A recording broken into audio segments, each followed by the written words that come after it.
భారతదేశ ప్రజలమైన మేము భారతదేశాన్ని సర్వత్రక సౌభావన సౌమ్యవాద లౌకిక ప్రజాస్వామ్య గణతంత్ర రాజ్యాంగ నిర్మించుటకు పౌరులందరికీ సామాజిక ఆర్థిక రాజకీయ న్యాయాన్ని భావము భావ ప్రకటన ఆరాధనలకు కూడిన స్వేచ్ఛ స్వాతంత్ర్యాలను అంతస్తులోను అవకాశములను సమానత్వం కూర్చుటకు అందరిలో వ్యక్తి గౌరవ సౌభ్రాతత్వాన్ని పెంపొందించుటకు సత్య నిర్దిష్ట పూర్వకంగా నిర్మించుకుంటాం.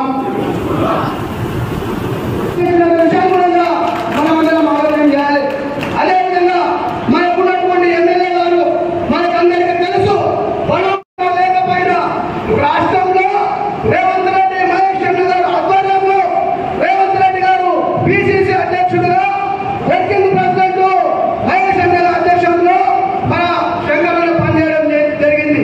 ఆ టైంలో కాంగ్రెస్ పార్టీ ఉన్నటువంటి కాంగ్రెస్ పార్టీని ఈరోజు మహేష్ గాని రేవంత్ గాని శంకర్ గాని ఈరోజు రాష్ట్రానికి ఆక్సిజన్ ఇస్తుందనే విషయాన్ని చెప్తా ఉన్నాడు. మరి ఇటువంటి కార్యక్రమానికి మనమందరం కూడా ఆలోచన చేసి ప్రధాన పడవపడైన వర్గాల ఆశాతోటి ఎవరికి ఏ ఆపత్తున్నా ఎవరికి ఇబ్బందులు ఉన్నా నేనున్నా అని చెప్పి ప్రధాన మన అందరి పడినటువంటి వ్యక్తి ప్రధాన అన్ని గ్రామాలు జరిగినాం, అన్ని పట్టణాలు జరిగినాం. ఈ రోజు తెలంగాణ రాష్ట్రంలో శాంతనగర్ నియోజకవర్గంలో మొట్టమొదటిగా మన నరసింహారెడ్డి ఆధ్వర్యంలో ఈ రోజు మొట్టమొదటిగా ఈ కార్యక్రమాన్ని తీసుకుపోతున్న విషయము మీ ముందు తీసుకొస్తా ఉన్నాం. మా ఎమ్మెల్యే గారు 24 గంటల్లో 24 గంటల్లో మరి ఆయన ఎప్పుడు వండుకుంటాడో మాకు తెలియదు. ఏ కార్యక్రమం ఉన్నా మాకు 5 గంటలకే ఫోన్ చేస్తాడు. ఏ కార్యక్రమం ఉంది ఎక్కడ ఉన్నారు మీరు అని చెప్పి మాకు ఫోన్ చేసి ఏ కార్యక్రమమైనా తన భుజ కళావధిలో వేసుకొని సక్సెస్ చేసేటటువంటి మంచి ఎమ్మెల్యే మాకున్నారని చెప్పి కూడా మీ అందరి ముందు కోరుకుంటా ఉన్నాం. జేబీ సంవిధాన కార్యక్రమం తీసుకొని చార్మినార్ హెడ్ క్వార్టర్లో జరుగుతున్న ఈ సమావేశానికి వాస్తవంగా ఈ కార్యక్రమం స్టార్ట్ అయ్యి 2 నెలల క్రమం అవుతా ఉంది. 2 నెలల నుంచి కూడా ఈ జై సంవిధాన్ కార్యక్రమాన్ని ఎమ్మెల్యే గారు అయితే ఇప్పటికే అన్ని మండలాలు అన్ని గ్రామాలు అయితే తిరగడం జరిగింది. కడపకు ఈ కార్యక్రమాన్ని తీసుకుపోయి బాబు గురించి చెప్పడము, అంబేద్కర్ గారి రాజ్యాంగం గురించి చెప్పడం, ఏ విధంగా ఈ రాజ్యాంగం యొక్క ఏం జరుగుతూ ఉంది, రాజ్యాంగంతో మనకి ఏ విధమైన లాభాలు జరిగినాయి అన్నది ప్రతి కడపకు తీసుకుపోయి చెప్పడం జరిగింది. ఎక్కడ జరుగుతుందో లేదో అని మా ఈ శాంతనగర్ కాన్స్టిట్యున్సీలో మాత్రం ప్రతి కడపకు తీసుకుపోవడం జరిగింది. మంచి ఎండాకాలం 2 నెలల కాలం అందరిని పట్టుకొని తీసుకొని అన్ని మండలాల్లో అన్ని గ్రామాల్లో తీసుకొని పోవడం జరిగింది. నిజంగా ఈ కార్యక్రమాన్ని విజయవంతం చేసినందుకు ఎమ్మెల్యే గారికి హృదయపూర్వకంగా ధన్యవాదాలు తెలుపుతాము.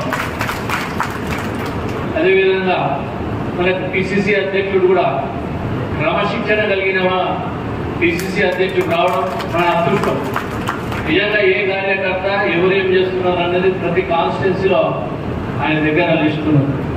దీంట్లో ఎక్కడ ఏ అవకతవకలు జరిగినా కూడా ఆయన సందిగ్ధత అని చెప్పి చెప్తా ఉన్నాడు. కాబట్టి కార్యకర్తలు అందరూ కూడా నేను కోరేది ఒకటే, మన కళ్ళ ముందర ఉన్నది లోకల్ బాడీస్ ఎలక్షన్, స్థానిక సంస్థల ఎలక్షన్. ముఖ్యంగా ఈరోజు రాష్ట్రాన్ని తెలుసుకున్నాం, మన ఎమ్మెల్యేలను గెలిపించుకున్నాం, రాష్ట్రాన్ని తెలుసుకొచ్చాం. రాష్ట్రం ఇంకా బలంగా కావాలంటే స్థానిక సంస్థలన్నీ కూడా మనం గెలవాల్సిన అవసరం ఉంది, మనందరి మీద ఉంది. మరి స్థానిక సంస్థ గెలవాలంటే మేమందరం మిమ్మల్ని గెలిపియాలి, 100కు 100% గెలిపియాలి. ఎందుకంటే ప్రభుత్వం మనది ఉంది.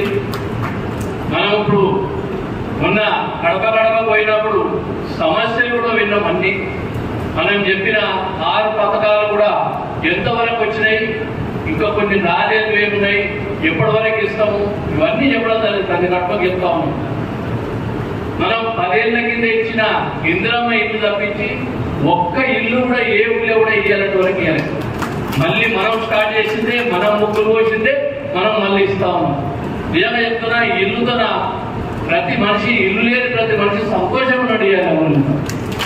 కట్టుకుంటే ప్రతి ఒక్కరికి ఇల్లు ఇస్తాం. అది కూడా కులాలు మతాలు ఏవి పార్టీలను చూడకుండా ఇస్తా ఉన్నాం. గమనించాలి మీరు అందరూ కూడా.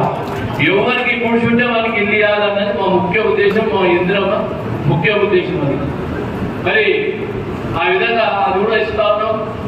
నెక్స్ట్ ఎలక్షన్ కి పోయే లోపల ఇప్పటికీ కొన్ని ఇచ్చిన, మనం చెప్పిన 6 సూత్రాల్లో కొన్ని ఇవ్వడం జరిగింది. ఎందుకంటే ఇబ్బంది పడతా ఉన్నారు కొంతమంది కార్యకర్తలు. ఇది ఇవ్వలేదు, కొంతమందికి అది రాలేదు, ఊరులో చెప్పలేని పరిస్థితి అక్కడక్కడ ఇంటా ఉన్నాం. మరి అవి కూడా ఖచ్చితంగా ఫుల్ఫిల్ చేసి లోకల్ బాడీస్ కోసం, ఎందుకంటే మీకు ఇబ్బంది కాకుండా చూసి మిమ్మల్ని అందరినీ గెలిపించుకునే బాధ్యత ఎమ్మెల్యే గారి మీద, మా మీద, అందరి మీద కూడా ఉన్నది. మీరు ఎలాంటి ఇబ్బంది పడాల్సిన అవసరం లేదు, ఖచ్చితంగా గెలిపిస్తారు. అదేవిధంగా ఇప్పుడు పిసిసి అధ్యక్షులు వచ్చారు. మరి నెక్స్ట్ మనం ఇంకా రేషన్ కార్డు అడుగుతా ఉన్నారు. రేషన్ కార్డుల గురించి కూడా చెప్తారు అధ్యక్షులు. అదేవిధంగా ఇంకా కొన్ని ఏవేవి ఇవ్వాలనుకుంటున్నారో వాళ్ళు గవర్నమెంట్ పరంగా అవన్నీ కూడా ఇస్తారు. ఎందుకంటే వాడు గత 10 ఏళ్ళు ఏలిన మన కేసీఆర్ గారు రాష్ట్రాన్ని సర్వనాశనం చేసి, నిజంగా చెప్తా ఉన్నా, అప్పుల కుప్ప చేసి ఇలా కోలుకోలేని పరిస్థితిని తెలంగాణ రాష్ట్రాన్ని చేసిపోతే ఈరోజు ఒక్కొక్కటి సర్దిద్దుకుంటా, నిజంగా చెప్తున్నా, చాలా ఇబ్బందిగా పరిస్థితి. ఇదైతే ఎవరైనా కూడా ఈ గవర్నమెంట్ విడిచేటి పారిపోయేవాలి. కానీ రేవంత్ రెడ్డి గారు అలా కాదు. మనకు ఒక భారీ మాట ఇచ్చినాం. మాట ప్రకారం ఏదైతే చెప్పినామో ప్రజలకు అవన్నీ హామీలు ఇవ్వాల్సిన బాధ్యత మన మీద ఉంది. ఖచ్చితంగా ఇస్తా. రాష్ట్రంలో మనకు ఒక మార్పు ఉండిపోతుంది. కాంగ్రెస్ పార్టీ మార్పు ఉండాలనే ఉద్దేశంతో ఈరోజు ఒక్కొక్కటి అన్ని ఇవ్వడం జరుగుతూ ఉంది. అన్ని గ్రామాల్లో కూడా ఎదుగుతుంది. రైతు బంధు కూడా కావాలని కోరుతా ఉన్నాం చాలా మంది. అదేవిధంగా వరి నాట్లు వేసే లోపల రైతు బంధు కూడా ఇప్పిస్తే 100% సక్సెస్ అయితే దాన్ని ఆలోచన చేయాల్సిన అవసరం లేదు. ఖచ్చితంగా పిసిసి అధ్యక్షులు మనకు చక్కటి వాడు ఉన్నాడు కాబట్టి, క్రమశిక్షణ ఉన్నాడు కాబట్టి మనకు అవన్నీ కూడా చూస్తాడని కోరుకుంటూ ఈ అవకాశం ఇచ్చిన పెద్దలందరినీ కూడా నమస్కరిస్తూ రాష్ట్ర నాయకుల వరకు ఒక దిక్కుచి భరోసా ఉంటుందనే ఆలోచనతోని ఆనాడున్న దీపాదాస్ మున్షి గారు కానీ కాంగ్రెస్ ఆ కాలంలో చూశాం. పిసిసి అధ్యక్షులు ఎవరు కావాలి అని అంటే గ్రామ స్థాయిలో నుంచి రాష్ట్ర స్థాయి వరకు కూడా రేవంత్ రెడ్డి గారు ఉంటేనే ఈ రాష్ట్రంలో రేపు గవర్నమెంట్ రాగలుగుతుందని చెప్పి గుడిసెల నుంచి బిల్డింగ్ల వరకు కూడా అన్నారు. అదే ఆలోచన, అదే భావన, అదే పిలుపు మళ్ళీ మహేష్ అని ఉంటే ప్రభుత్వం వచ్చిన తర్వాత మనకందరికి ఒక అండ ఉంటుందని చెప్పి కాంగ్రెస్ కార్యకర్తల్లో ఆలోచన ముందుకు రావడం జరిగింది. ఆ ఆలోచన మన్నించి మనకు అధ్యక్షుడుగా వారు ఎన్ఎస్ఏ నుంచి, యువజన కాంగ్రెస్ నుంచి రాష్ట్రంలో తన జీవిత చరిత్ర తెలిసిన పుస్తకం లాంటిది, తెల్ల కాగితం లాంటిది. తను ఎప్పుడు కూడా స్వార్థ సంకుచిత రాజకీయాలంటే స్వార్థ సంకుచిత భావాలు ఉంటాయి. తను నిస్వార్థంగా పార్టీకి అంకిత భావంతో పార్టీకి పనిచేశాడు కాబట్టి వారు ఇవాళ ఈ స్థానంలో కూర్చున్నాడు.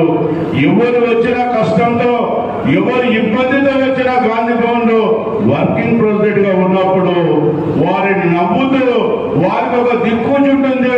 రేపు ప్రభుత్వం వస్తుంది, నువ్వు జెండా ఎగరేద్దామి అని చెప్తే 6 నెలల దాకా మళ్ళా మహేష్ అన్న ముంగడికి కనబడేవాడు కాడు. అంత ఆత్మస్థైర్యం ఇచ్చే మన మహేష్ అన్న గారు.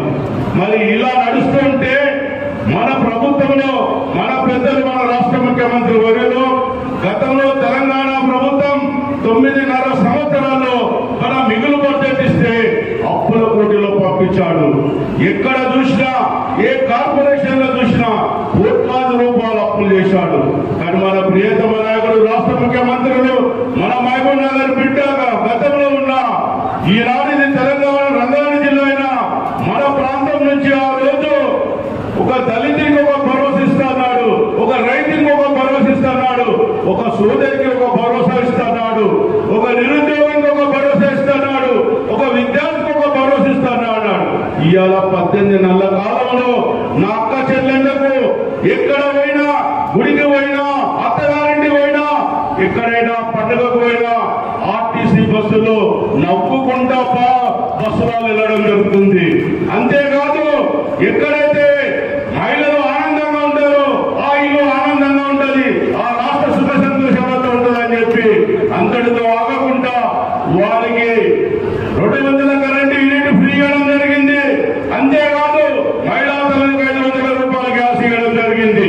అదేకాదు నా మహిళా తల్లులు పిల్లలకు కానీ భర్తకు కానీ వారు గతంలో రేషన్ షాపు బియ్యం తినలేని పరిస్థితులు, ఓ పూట ఉపవాసం ఉండే పరిస్థితిలో ఉంటే నా అక్క చెల్లెలు ఇంటికి పిల్లలు రాగానే స్కూల్ నుంచి కానీ భర్త పని చేసి ఇంటికి రాగానే సన్న బియ్యంతో వంట చేసి పెట్టి నా అక్క చెల్లెలు ఆనందంతో ఇంటుంటారంటే మన ప్రియతమ నాయకుడు రాష్ట్ర ముఖ్యమంత్రి వర్యులు. అంతేకాదు వారు మహిళలను కూడా మహిళా ఇంద్రాశక్తి ద్వారా ఓటీ శోధన చేస్తున్నాడు. గతంలో నాడు ప్రియతమ నాయకుడు స్వర్గీయ రాజశేఖర రెడ్డి గారు ఆనాడు డాక్టర్ సంఘాలు పెట్టి పౌరాకు పట్టించి యావత్ ఆనాడు రాష్ట్రంలో ఒక మహిళల గౌరవమైన జీవితం ఇచ్చాడు. ఇప్పుడు మన అన్న కూడా అదే ప్రాంతంలో అదే పరిస్థితి, పెట్రోల్ బంకులు అంటున్నాడు, ఆర్టీసీ బస్సులు అంటున్నాడు, విద్యుత్ చౌకీ అంటున్నాడు, మార్కెట్ లో అమ్మానితో పోలుస్తున్నాడు మన అక్క చెల్లెలను. అంతేకాదు ఇవాళ రైతు కానీ రుణమాఫీ కానీ రైతు భరోసా కానీ సంవిధాన కార్యక్రమానికి మీరు రావాలన్నా మా బ్లాక్ కాంగ్రెస్ అధ్యక్షులు, మండల కాంగ్రెస్ అధ్యక్షులు పెద్దలందరూ కూడా అడుగుతా ఉన్నారంటే తప్పకుండా వస్తానని చెప్పి నా మాటలు నిలబెట్టిన ఈరోజు మహేశ్వర గారు ఉదయం 10 గంటలకు నందిగామ మండలంలో కాంగ్రెస్ కార్యకర్తలు పెద్దలందరూ ఉండగా వారికి పెద్ద ఎత్తున స్వాగతం పలికింది. అక్కడ తర్వాత మరి శాంతనగర్ చేరుకున్నాక ఒక ర్యాలీగా వచ్చి అంబేద్కర్ గారికి ఒక దండ వేసి మరి ఈ కార్యక్రమాన్ని వారు ప్రారంభించారు కాబట్టి మనకు చాలా సంతోషం. వారికి ఈ రాష్ట్రంలో కష్టకాలంలో ఉన్నప్పుడు కాంగ్రెస్ పార్టీ ఒక క్రమశిక్షణతోని, ఒక వ్యూహ రచనతోని, ఒక ఎత్తుగడ్డతోని సబండ వర్గాలను తెలంగాణలో ఉన్న సమస్యలను, రాజకీయ నాయకుల మధ్యలో ఉన్న విభేదాలను, ఆధిపత్య పోరును ఇవన్నీ అధిగమించి కాంగ్రెస్ కార్యకర్తకు ఇవాళ మనోధైర్యం ఇచ్చి రాష్ట్రంలో కాంగ్రెస్ పార్టీ అధికారంలోకి వచ్చిందంటే ఎవరు అవునన్నా కాదన్నా అది మహేష్ గౌడ్ అన్న 50% అని చెప్పి నేను చెప్పక తప్పదు. తప్పకుండా మీరు సపోర్ట్గా ఉంటారు. ఎందుకు మౌనంగా ఉన్నారు? ఇవాళ రేవంత్ అన్న గారు వారికి కూడా చరిష్మా సరిపోదు, ఒక ఆర్గనైజేషన్ కూడా చేసేటప్పుడు ఉండాలి.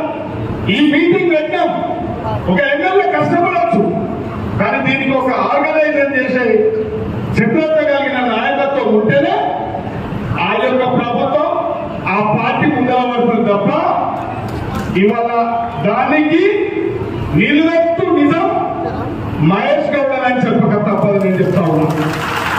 అదేవిధంగా మా డిసిసి అధ్యక్షులు, జిల్లా అధ్యక్షులు, వారు డిసిసి ప్రెసిడెంట్లు ఎన్నుకోబడ్డ తర్వాత నాకు మల్లు రవి సార్ గారు ఒక్కసారి పరిచయం చేసింది. సౌమ్యుడు నరసింహారెడ్డి గారు శంకర్ ఈయనని దూసుకొని ముందుకు నడవాలని చెప్తే ఏ ఒక్క రోజు పార్టీలలో ఎన్నో ఒడిదొడుకులు ఎన్నో కష్టాలు ఉన్నప్పటికీ పార్టీని ముందుకు తీసుకుపోవడానికి శాంతనగర్లో అన్ని విధాలు నాకు ఎమ్మెల్యే అయ్యే వరకు కూడా ఎక్కడ ఇబ్బంది చెప్పలేదు కాబట్టి వారు కూడా ప్రత్యేకంగా నేను కృతజ్ఞతలు తెలియజేస్తా ఉన్నా. అదేవిధంగా మనందరూ తెలుసు మన నాయకుడు ప్రతాపన్న కూడా సౌమ్యుడు. కొన్ని సమస్యల వల్ల వారు 2 సార్లు ఓడిపోవడం జరిగింది, కానీ ఒక నాయకత్వ చిత్రత లేకనే అది జరిగింది. కానీ మళ్ళీ అటువంటి కార్యక్రమం జరిగాయి కాబట్టి ప్రతి ఒక్కరు వేదిక మీద ఉన్న ప్రతి ఒక్క మండల పార్టీ అధ్యక్షులు, అదేవిధంగా స్థానిక సంస్థల ఇన్ఛార్జులు, వారు కూడా పెద్దలందరికీ పార్టీ ప్రెసిడెంట్లకు, బ్లాక్ కాంగ్రెస్ అధ్యక్షులకు, వివిధ గ్రామాల నుంచి చేసినటువంటి ప్రాణ సమానులైన కాంగ్రెస్ కార్యకర్తలు, విలేజ్ ప్రెసిడెంట్లు, అదేవిధంగా ఈ మధ్యలో శారదా నియోజకవర్గంలో ఎటువంటి ఇబ్బందులు రాకుండా ఏ సంఘటనలైనా ఎప్పటికప్పటికి ప్రశాంతంగా ఎలక్ట్రానిక్ మీడియా, ప్రింట్ మీడియా పనిచేస్తున్నందుకు వారు కూడా ప్రత్యేకంగా ధన్యవాదాలు, శుభాకాంక్షలు తెలియజేస్తా ఉన్నాం. మిత్రులారా, ఇది పార్టీ మీటింగ్ కాదు, ఇది స్వార్థపూర్తమైన మీటింగ్ అసలే కాదు. మన భారతదేశం ఒక ప్రమాదంలో పడబోతా ఉంది. ఇవాళ స్వాతంత్రం వచ్చి 70-80 సంవత్సరాలు అయినప్పటికీ 100 సంవత్సరాల క్రితం బ్రిటిష్ పరిపాలన నుంచి విముక్తి పొందడానికి భారత స్వతంత్ర పోరాట యోధుడు, మన జాతీయ పిత మహాత్మా గాంధీ గారు 100 సంవత్సరాలు అయింది కాంగ్రెస్ పార్టీ అధ్యక్షులు భారతదేశానికి. వారికి మీ అందరూ తెలుసు, మన భారత జాతీయ పిత మహాత్మా గాంధీ గారికి అవమానం జరుగుతూ ఉంది. స్వాతంత్రం వచ్చిన తర్వాత భారతదేశాన్ని మనం పరిరక్షించుకోవాల్సిన బాధ్యత ఉంది. అన్ని రంగాల్లో సామాజిక న్యాయం, సమానత్వం, స్వేచ్ఛగా భారతదేశంలో ఉన్న ప్రతి మతం, ప్రతి కులం, ప్రతి వర్గం, ప్రతి ప్రాంతం సమానంగా బతకాలని చెప్పి ఒక దశ దిశ భారత రాజ్యాంగాన్ని నిర్మాణం చేసిన ఒక దళిత బిడ్డ డాక్టర్ బిఆర్ అంబేద్కర్ గారి యొక్క గొప్పతనం ఇవాళ భారత రాజ్యాంగం.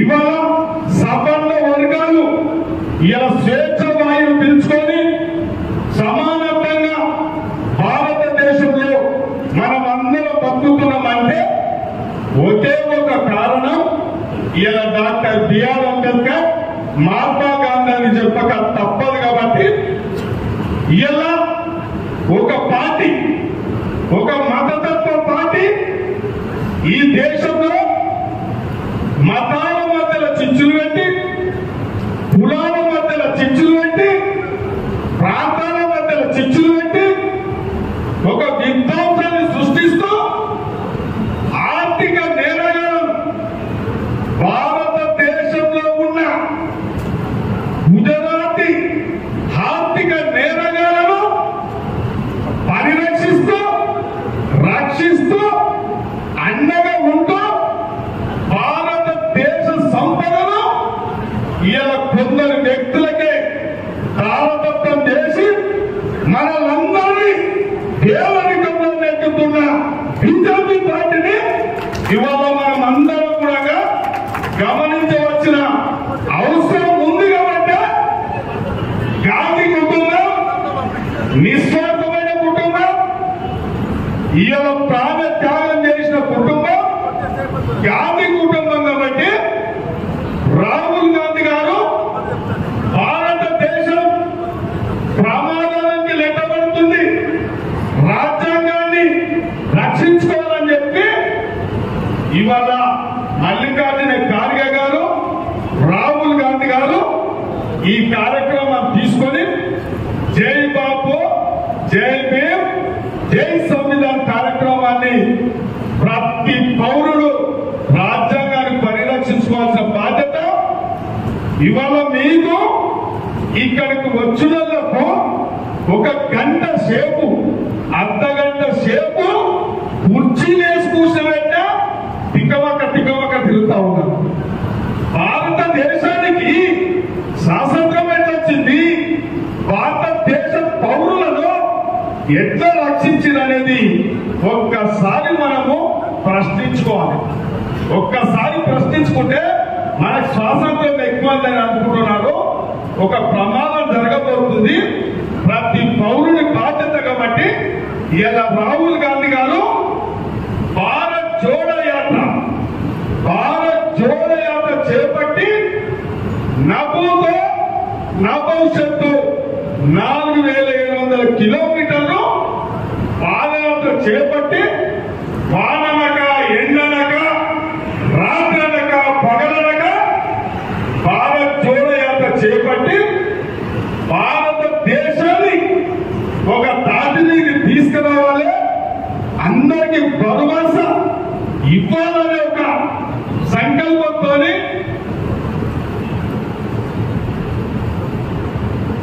ఒక భరోసా ఒక అండ చూపించాలనే కార్యక్రమం తీసుకొని వస్తే ఆ రోజు మనమందరం ప్రతి కాంగ్రెస్ కార్యకర్త ప్రతి గాంధీ కుటుంబ అభిమానులంతా వచ్చి పెద్ద ఎత్తున భారత్ జోడో యాత్రలో పాల్గొన్నాం. రాహుల్ గాంధీ గారు 2 సార్లు షార్నర్కు.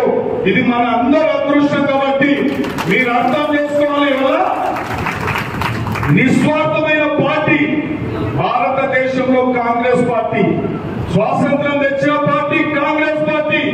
కాంగ్రెస్ పార్టీ ఈ దేశానికి అండగుండే పార్టీ, ప్రజాస్వామ్య పార్టీ, ప్రజలకు చెరువుగా ఉండే పార్టీ. ఇలా నిజమైన ప్రజాస్వామ్యం ఏమిట్లా కనబడుతుందంటే అది కాంగ్రెస్ పార్టీలో. ఆశామాజీ కాదు. ఇవాళ 10 ఏళ్లు కొట్లాడి 60 ఏళ్లు కొట్లాడిరు భారతదేశం నుంచి తెలంగాణ కావాలి, ఆంధ్రప్రదేశ్ నుంచి తెలంగాణ విడిపోవాలని చెప్పి ఎంతో మంది ఉద్యమిస్తే, ఎంతో మంది ఉద్యమకాలు చేస్తే ఏ పార్టీ ఆయన బీజేపీ పార్టీ అధికారంలో ఉన్నాడు, తెలంగాణ ఏదే. కాంగ్రెస్ పార్టీ ఇవాళ నాకు అధికారం ముఖ్యం కాదు. ఆ రోజు స్వపక్షంలోనే విపక్షం. ఆ రోజు ఎంపీలు రాజీనామా చేశారు, మంత్రులు రాజీనామా చేశారు.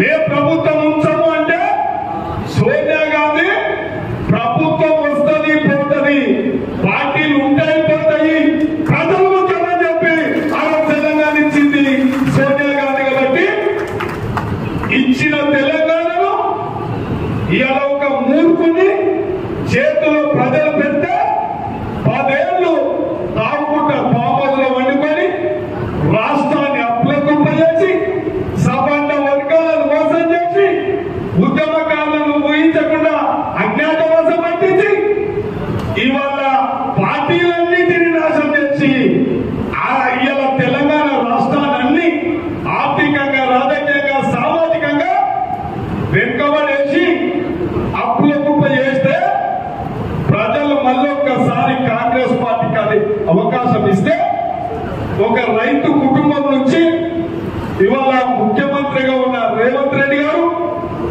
ఒక క్రమశిక్షణ కలిగిన కాంగ్రెస్ కార్యకర్తగా ఒక ఎన్ఎస్ఐ నుంచి యూత్ కాంగ్రెస్ నుంచి ఇలా పిసిసి అధ్యక్షుడు దాకా ఇలా కాంగ్రెస్ పార్టీని అధికారంలోకి తేవడానికి ప్రజలు ఇచ్చిన అవకాశాన్ని సద్వినియోగం చేసుకుంటూ ఎక్కడ ఇబ్బందులు వచ్చినా రాష్ట్ర ముఖ్యమంత్రి గారు ఇవాళ ఎన్నో కష్టాలు వచ్చినా, ఎన్నో ఒడిదుడుకులు వచ్చినా ఇవాళ ప్రజలు, ఇవాళ ఉద్యోగస్తులు, అన్ని వర్గాలు కూడా సంతృప్తిగా ఉన్నాయంటే ఇలా సంతృప్తిగా లేదే కల్వకుంట్ల కుటుంబం, కల్వకుంట్ల కుటుంబం యొక్క కార్యకర్తలు నిలువుగా దోసుకొని ఫామ్ హౌస్ ఎక్కడ వండుకోండు. ఇలా డల్లాస్ లో ఒకరు దాచుకున్నాడు, అంజాయ్ లాంటి వాళ్ళు కూడా ఇలా సౌదీలో దాచుకున్నారు. మీ అందరికీ తెలుసు వాళ్ళ కాబట్టి అటువంటి వాళ్ళకు ఇలా బాధ ఉంది తప్ప పేద వర్గాలకు కానీ, ఉద్యోగస్తులకు కానీ, నిరుద్యోగులకు కానీ ఎక్కడ ఇబ్బంది లేదు. ఇవాళ 10-15 నెలల్లోనే 10 ఏళ్ల రాజకీయం చేసిన దుర్మార్గులు ఇవాళ ఏం చేయలేదంటే ఇలా రాష్ట్ర ముఖ్యమంత్రి గారు, క్యాబినెట్, పిసిసి అధ్యక్షుడు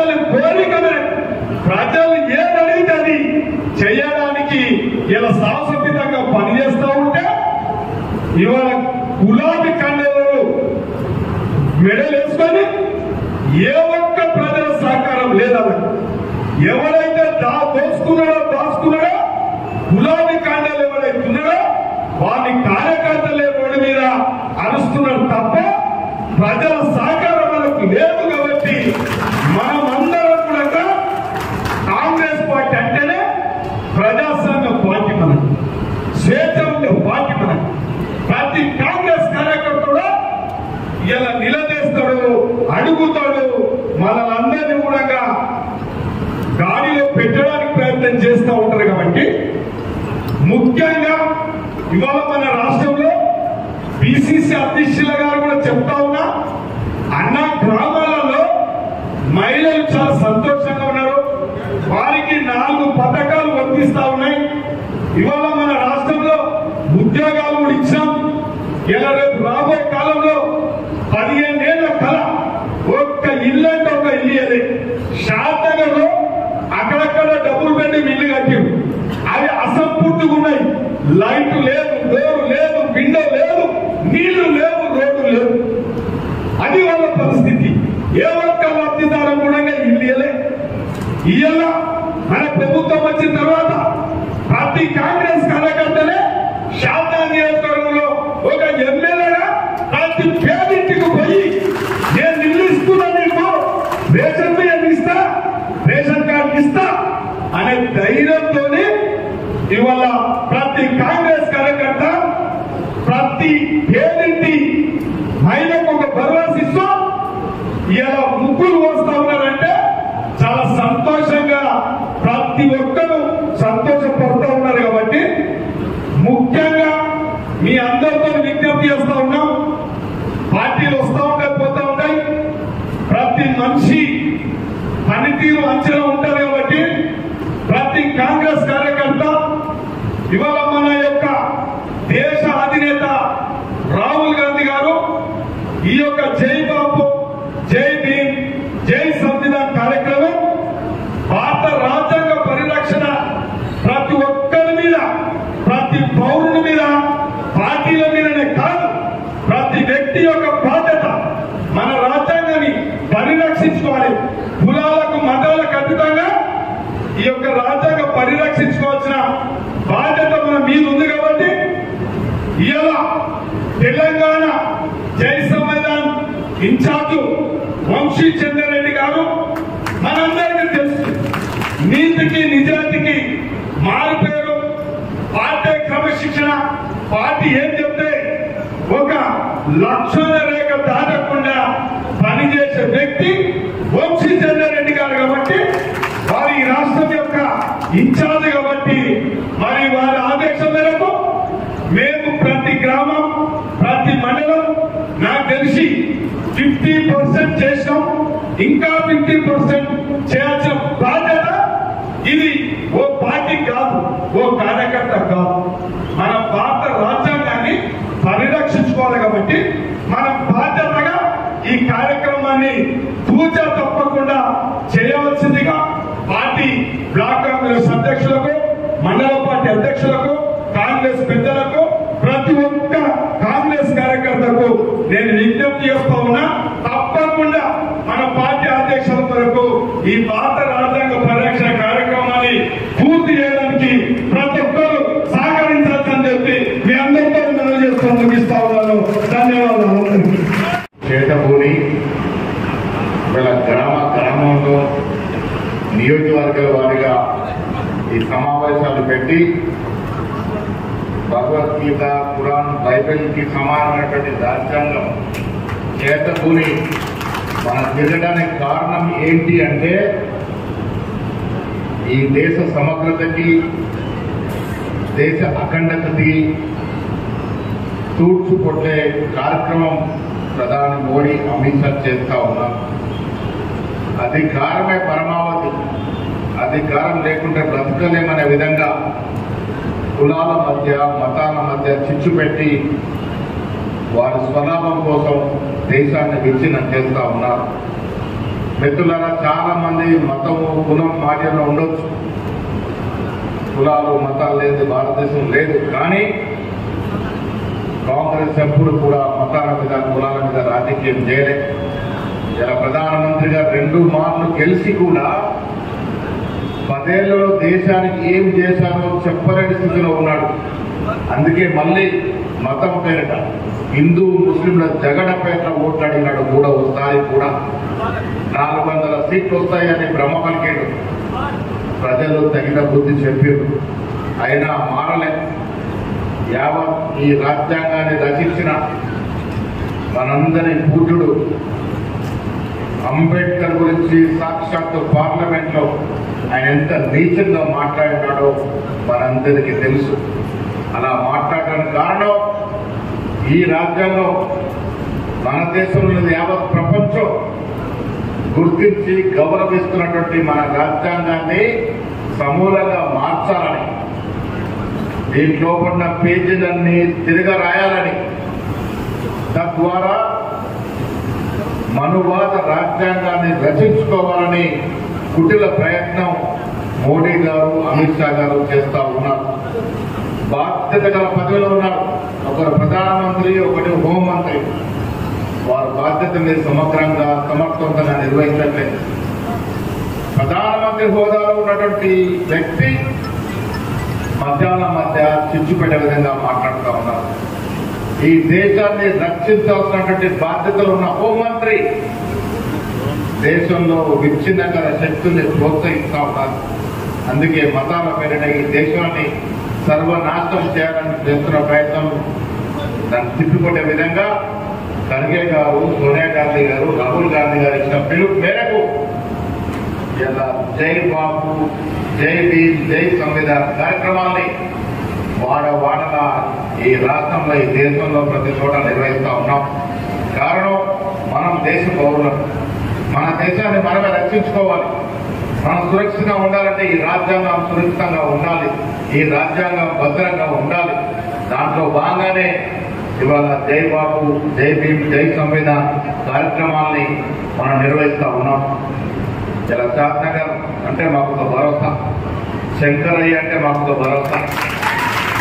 అందుకే ఆయన అడగగానే నేను ఈ కార్యక్రమాన్ని ఒప్పుకున్నాను. మీనాక్షి నటరాజవుడు ఈ కార్యక్రమానికి వస్తానన్నారు. అనుకోకుండా ఢిల్లీ పోవాల్సి వచ్చి రాలేకపోయినాను. శంకరయ్య గారు ఒక కార్యక్రమం చేపడితే క్రమశిక్షణతో, ఇలాంటి క్రమశిక్షణ చాలా తక్కువ చోట ఉండదు. క్రమశిక్షణతో ముందుకు వెళ్తే బాధ్యత తీసుకునే వ్యక్తిగా ఇలా మీ ముందున్నాడు. మీ వాడిగా, మా వాడిగా మన ముందు మధ్య ఉన్నాడు. మిత్రులారా, రాహుల్ గాంధీ గారు భారత్ జోడో యాత్ర ఈ ప్రాంతం నుంచి పోయింది.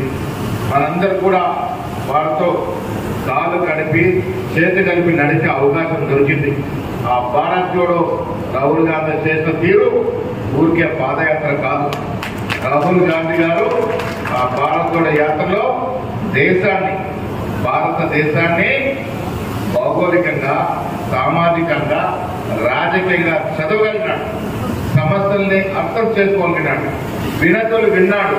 ప్రతి పేదవాడు, దళితుడు, గిరిజనుడు, బీసీ వాడు, మైనారిటీ వాడు చెప్పిన మాటలు విన్న తర్వాతే ఈ దేశంలో సమానత్వం లోపించింది. ఆర్థిక వ్యత్యాసం పెద్దగా ఉంది. ఈ దేశ సంపద 3% ధనికుల చేతుల్లో 40% సంపద ఉంది. అదాని, అంబానీ లాంటి 3% ధనికుల చేతుల్లో యావత్ దేశం 40% సంపద ఉంది.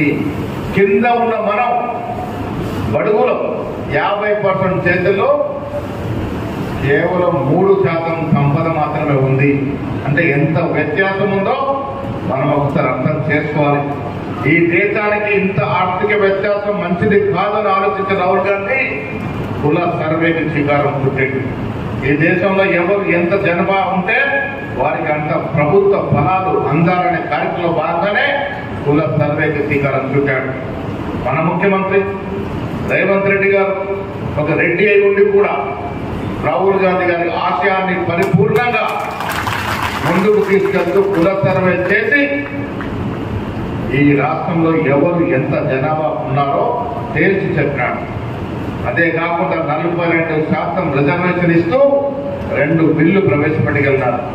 ఒకటి స్థానిక సంస్థలు 42% బీసీలకి, అదేవిధంగా విద్యా ఉపాధిలో కూడా 42% ఇస్తూ 2 బిల్లులు అసెంబ్లీలో శంకరయ్య సాక్షిగా మనం సహకారం చేసుకోవడం జరిగింది. రాహుల్ గాంధీ కోరిక నేను మంత్రివర్గం చూశాను. 2 దళితులకి, ఒక బీసీకి, ఒక లంబాడకి పదవులు ఇచ్చినాం. ఇలా పిసిసి కార్యక్రమం చూసినారు. దాదాపు 70% వరకు ఎస్సీ, ఎస్టీ, బీసీ, మైనార్టీకి రాహుల్ గాంధీ సూచన మేరకు, ఖర్గే గారి సూచనల మేరకు పదవులు కట్టబెట్టినాం. సమర్థవంతులకు పదవులు కట్టబెట్టినాం. మహిళా నాయకులకు పదవులు కట్టబెట్టినాం. కాంగ్రెస్ పార్టీ విధానం అది. కాంగ్రెస్ పార్టీ అంటే అందరి party. SC, ST, BC, minority party, అన్ని ప్రాంతాల పార్టీ, అందరి యొక్క పార్టీ. కాబట్టి ఈ సందేశాన్ని ముందుకు తీసుకెళ్తా ఉన్నాం. మిత్రులారా, కాంగ్రెస్ ప్రభుత్వాన్ని మీ అందరి ఆశీర్వాదం వల్ల, మీ కష్టం వల్ల 2003లో అధికారంలోకి వచ్చాం. మీరు కష్టపడిందే కాంగ్రెస్ పార్టీ అధికారంలోకి రాలే. మీరు కష్టపడిన వల్లే కాంగ్రెస్ పార్టీ అధికారంలోకి వచ్చింది. కానీ మీకు రావాల్సిన పనులు ఇంకా రావాల్సి ఉంది. కొద్దిగా ఆలస్యమైతే ఉంది. తప్పకుండా అందరికీ అవకాశాలు ఇచ్చే ప్రయత్నం చేస్తామని మాట పడుతున్నాను చెప్తా ఉన్నాను. కాంగ్రెస్ పార్టీ ఇచ్చిన మాట కట్టుబడి కేసీఆర్ గారు 7.5 లక్షల కోట్ల అప్పులో మనం నుంచి పలాయనానికి తగ్గించే ఫామ్ హౌస్ లో పడుకుంటే ఆర్థిక వ్యవస్థని గాడిని పెడుతూ ఒక్కొక్కటి సరిదిద్దుతూ ఇలా ఇచ్చిన ప్రతి వాగ్దానాన్ని పూరించుకుంటా ముందుకు పోతా ఉన్నాం. 6 గ్యారెంటీలు కావచ్చు, ఉచిత బస్సు కావచ్చు, మొన్నటి సన్న బియ్యాలు కావచ్చు, ఇవ్వాలండి ఇందిరమ్మ ఇల్లు కావచ్చు, ఇవ్వాలంటే శంకర్ కార్డు, రేషన్ కార్డు కావచ్చు. ఇవన్నీ కూడా బీదల కోసం రూపొందించిన కార్యక్రమాలు సజావుగా ప్రజలకు తీసుకెళ్తా ఉన్నాం. ఇందిరమ్మ ఇల్లు ఎవరికి ఇస్తున్నాం? నిజమైన పేదవాడికి ఇస్తా ఉన్నాం. మన పార్టీ చూడట్లే, కులం చూడట్లే, మతం చూడట్లే, ప్రాంతం చూడట్లే. ఎవరు బీదవాడైతే వాడికి లబ్ధి చేకూర్చే విధంగా ప్రయత్నం చేస్తా ఉన్నాం. రేషన్ కార్డు ఎవరికి ఇస్తున్నాం? సంపన్నులకు ఇవ్వట్లేదు. నిజమైన పేదవాడికి రేషన్ కార్డు ఇచ్చే ప్రయత్నం చేస్తా ఉన్నాం. ప్రభుత్వ ఫలాలు బీదవాడికి అందాలనే తపన, ఆ ధ్యేయంతో ముందుకు వెళ్తున్న తరుణంలో ఇవాళ జై బాబు కార్యక్రమం పెట్టుకోవాల్సిన కారణాలు మీకు తెలవాలి. ప్రధానమంత్రి మతం మతం మతం పేరిట ముందుకు పోతున్నాడు తప్ప మనకేమిచ్చాడు ఒక్కసారి మనం అర్థం చేసుకోవాలి. మిత్రులారా, 12 సంవత్సరాలు కావస్తున్నాయి ప్రధానమంత్రి. ఎవరి ఖాతాలో డబ్బులు జమైనయా? ఆయన చెప్పిన 2 కోట్ల ఉద్యోగాలు సంవత్సరానికంటే ఇవాళ 2 ఉద్యోగాలు రావాలి మన దేశంలో. 12 ఏళ్ళు అంటే 24 కోట్ల ఉద్యోగాలు రావాలి. వచ్చినాయా? ఉన్న ఉద్యోగాలు పెంచేశారు. ఉన్న ప్రభుత్వ రంగ సంస్థల్ని అదాని, అంబానీ లాంటి పెద్ద పెద్ద వాళ్ళకి అమ్మేస్తా ఉన్నారు. పెత్తందారుల ప్రభుత్వం తప్ప బీదవారి ప్రభుత్వం కాదు. నిత్యావసర సరుకుల ధరలు ఎట్లా పెరిగినాయి, డీజిల్, కిరోసిన్ ధరలు ఎట్లా పెరిగినాయి, ఎవరికన్నా బీదవాడికి లాభం జరుగుతా ఉందా? అస్సలు జరగట్లేదు. ఈ దేశ అభివృద్ధికి నిజమైన విరోధకులు ఎవరు అంటే ప్రధానమంత్రి మోడీ, అమిత్ షానే. కారణం, మతం పేరిట అనునిత్యం రాజకీయాలు చేస్తూ ఈ దేశాన్ని నాశనం చేస్తున్నటువంటి వ్యక్తులు ఆ 2 మాత్రమే. ప్రధానమంత్రి ఒకరు, అమిత్ షా హోంమంత్రి ఒకరు. రోజు కులాల పంచాయతీ, రోజు మతాల పంచాయతీ తప్ప ఈ దేశం బాగుపడుతున్న ఒక్కరోజు ఆలోచించలే. పాకిస్తాన్ మీద యుద్ధమని ప్రగల్భాలు తప్పి ముందుకు పోయిండు. ఎందుకు తోకముడిసిన మిత్రులారా? ఇందిరాగాంధీ ఎక్కడ, మోడీ గారు ఎక్కడ? ఇందిరాగాంధీ 71 యుద్ధం చేసి 92,000 సైనికులు, పాకిస్తాన్ సైనికులు ముక్కుకు నేల రాయించిన ఘనత ఇలా ఒక్క సైనికుడు ముక్కుకు నేలకు రాసిందా మొన్నటి యుద్ధంలో? ట్రంప్ చెప్పగానే తోక ముడిసిన మోడీ ఇందిరాగాంధీతో పోలికేంటి? ఇందిరాగాంధీ యుద్ధంలో గెలవడమే కాదు, ఒక బంగ్లాదేశ్ అని ఒక కొత్త దేశాన్ని సృష్టించిన ఉక్కు మహిళ ఇందిరాగాంధీ అయితే నువ్వు ట్రంప్ మాటలకు భయపడి తోక ముడిసి వెనక్కి వచ్చిన ఘనత మోడీది. ఇలా కాంగ్రెస్ పార్టీ అడుగుతుంది, యుద్ధంలో మొన్న జరిగిన సింధూర్ యుద్ధంలో భారతదేశం కోల్పోయింది ఏంటి, సాధించింది ఏంటి? జవాబు లేదు. కోల్పోయింది ఏంటో, సాధించినట్టు చెప్పడానికి జవాబు లేదు. ఎన్ని మన రఫేల్ విమానాలు కూలినాయో చెప్పే ధైర్యం లేదు. గొప్పగా 56 ఇంచుల ఛాతీ అని చెప్పుకునే మోడీ ముడతలు పడిపోయాడు. మిత్రులారా, వన్నె తగ్గింది. ఇలా దేశ ప్రజలు బాధపడతా ఉన్నారు. మోడీ ఏదో మునగాడు అనుకున్నాము, ఈ మోడీ ఏదో వీరుడు అనుకున్నాము. ఇట్లా తోక ముడిసి మతం పేరిట మోడీని అభిమానించిన అభిమానులంతా కూడా ఇలా బాధపడుతూ క్షోభిస్తున్నటువంటి సందర్భం మిత్రులారా. దేశం సాధించింది ఏం లేదు. 12 ఏళ్లలో ఆర్థికంగా నష్టమైంది.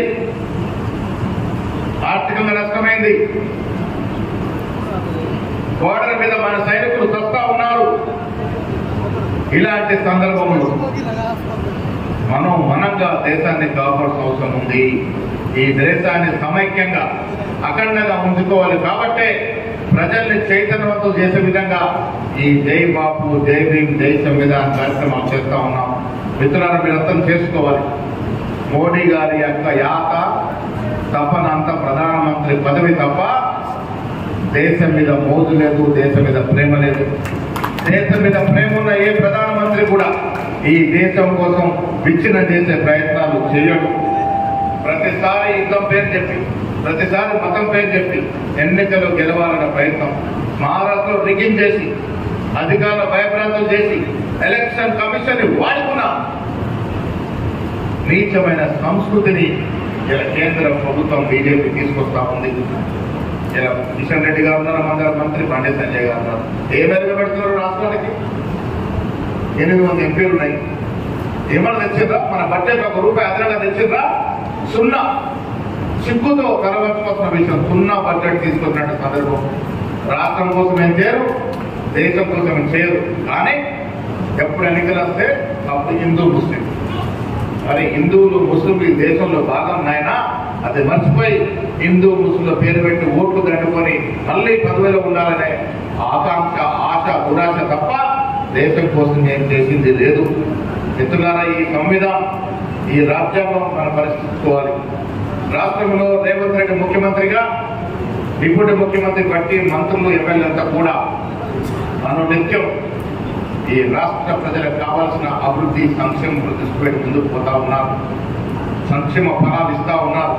కేంద్రంలో రాహుల్ గాంధీ, ఖర్గే గారు దేశ అఖండత కోసం పోరాడుతా ఉన్నారు. ప్రధానమంత్రి పదవే కావాలంటే సోనియా గాంధీ 2004 అయ్యేవారు. ప్రధానమంత్రి పదవే కావాలంటే 2009లో రాహుల్ గాంధీ అయ్యేవారు. ఎందుకు త్యాగం చేశారు? దేశం కోసం త్యాగం చేసిన ఘనత గాంధీ కుటుంబాన్ని. అయితే ఒక్కరోజు కూడా ప్రధానమంత్రి పదవి లేకుండా బతకలేని స్థితిలో ఇలా మోడీ గారు ఉన్నారు. అందుకే ఈ దేశాన్ని అన్ని రకాలుగా విచ్ఛిన్నం చేస్తున్నటువంటి సందర్భంలో ఇలాంటి కార్యక్రమాలు మనం పెట్టుకోవాల్సి వస్తా ఉంది. మన రాజ్యాంగాన్ని చూసి మనం చెప్పుకోవాల్సి వస్తా ఉంది. మన రాజ్యాంగాన్ని కాపాడడం కోసం మనం తాపత్రపడాల్సి వస్తా ఉంది. కాబట్టి మిత్రులారా, నేను చెప్పే విషయాలు మీకు కాదు, మీరెళ్ళి మీ దగ్గర ఉన్న 100 మందికి చెప్పండి. ఈ దేశం అఖండంగా ఉండాలి అంటే లౌకికవాద శక్తులు అధికారులకు రావాలి. మతవాద శక్తుల్లో ఈ దేశం భద్రంగా ఉండదు. మనకు కావాల్సింది కూడు గుడ్డ పెట్టేవాడు కావాలి, మనకు విద్యనిచ్చేవాడు కావాలి, మనకు ఉద్యోగాలు ఇచ్చేవాడు కావాలి. కానీ శ్రీరాముడి పేరిట, ఈశ్వరుడి పేరిట, హనుమంతుడి పేరిట రోజు రాజకీయాలు చేసి బాగా పదవుల కోసం మనని త్యాగం చేస్తానంటే, ఈ దేశాన్ని బలిస్తానంటే మన పౌరులుగా ఎదిరించాల్సిన అవసరం ఉందన్నమాట కూడా ఈ సందర్భంగా మనం చేస్తా ఉన్నాను. ఈ దేశ అభివృద్ధి విరోధకులు ఎవరూ కాదు, మోడీ, అమిత్ షానే ఈ దేశానికి అభివృద్ధికి విరోధకులు అనే మాట ఈ సందర్భంగా మనం చేస్తూ, షాద్ నగర్ కాంగ్రెస్ పార్టీ కంచుకోట ఇలా శంకరయ్య గెలిచినాడు. మీ అందరినీ ఏకతాడిగా ఉంచుతా ఉన్నాడు. ఒక్కటంటే ఒక్క కాంప్లైంట్ రాని నియోజకవర్గం ఉంది అంటే షాద్ నగర్ మాత్రమే. మీ అందరినీ కలుపుకొని అందరి వాడిలాగా, మా వాళ్ళ కూడా రేవంత్ అన్నకి నాకు అందరి వాడిలాగా ముందుకు పోతున్న శంకరయ్య, నీకు చాలా భవిష్యత్తు ఉంది. ఇంకా చాలా పెద్ద పదవులకు రావాల్సిన అవసరం ఉందనే మాట కూడా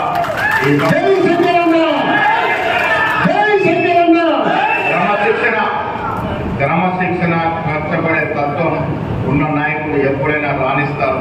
ఆ కోవల శంకరయ్య గారు ఉన్నారు. కాబట్టి మీ అందరికి కూడా మంచి జరుగుతుందని ఈ సందర్భంగా మనం చేస్తూ, ఇక్కడికి వచ్చి ఈ జై బాబు జై భీమ్ కార్యక్రమాన్ని విజయవంతం చేస్తున్న మీ అందరికి కూడా ధన్యవాదాలు తెలియజేస్తూ సెలవు తీసుకుంటా ఉన్నాను. జై హింద్, జై బాబు.